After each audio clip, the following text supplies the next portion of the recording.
नमस्कार मित्रांनो, आपण गाईला चांगला आहार देतो, पाणी देतो, शेड स्वच्छ ठेवतो, पण एक गोष्ट अनेक वेळा दुर्लक्षित होते, ती म्हणजे वेळेवर लसीकरण. बऱ्याच वेळा शेतकरी म्हणतात, गाय तर ठीक आहे, मग लस कशाला द्यायची? पण मित्रांनो, आजार झाल्यावर उपचार करणे महाग असते, पण आजार होण्यापूर्वी लस घेणे स्वस्त आणि सुरक्षित असते.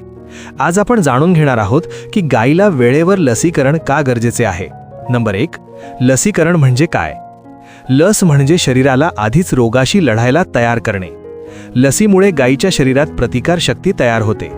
जर पुढे रोगाचा संसर्ग झाला तर शरीर आधीच तयार असते, म्हणजेच लस म्हणजे संरक्षण कवच. नंबर 2, लसीकरण का महत्त्वाचे आहे? नंबर 1, मोठे संसर्गजन्य रोग टाळता येतात.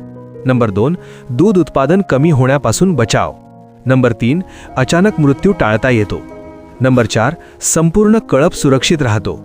जर एका गायीला रोग झाला तर तो इतर गायींनाही पसरू शकतो, म्हणून एकाची चूक म्हणजे सगळ्यांचं नुकसान. आता आपण जाणून घेणार आहोत की कोणत्या लसी महत्त्वाच्या आहेत. Number 1, FMD. यालाच आपण लाळ्या खुरकूत असे म्हणतो. ही लस वर्षातून 2 वेळेस दिली जाते, साधारणपणे सप्टेंबर किंवा ऑक्टोबर महिन्यात आणि दुसऱ्या वेळेस फेब्रुवारी ते मार्च महिन्यात. दुसरी आहे घटसर्प. ही लस वर्षातून एकदाच दिली जाते, साधारणपणे एप्रिल किंवा मे महिन्यात. पावसाळ्यापूर्वी देऊन घ्यावी. तिसरी आहे फऱ्या. ही लसही वर्षातून एकदाच दिली जाते, साधारणपणे एप्रिल ते जूनपर्यंत ही लस देऊन घ्यावी. महत्त्वाचे लक्षात ठेवा, वर्षातून 2 वेळा लाळ्या खुरकूत म्हणजे FMD लसीकरण करावे. वर्षातून 1 वेळा घटसर्प व फऱ्या लसीकरण करावे. सरकारी लसीकरण मोहिमेत नक्की सहभागी व्हा.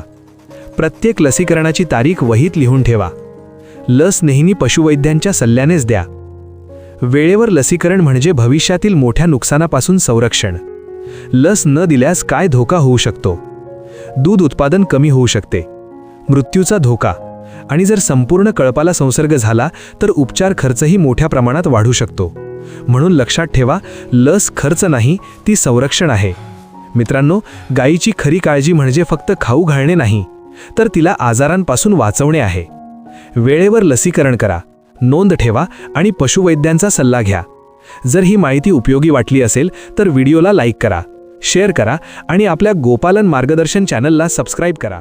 धन्यवाद.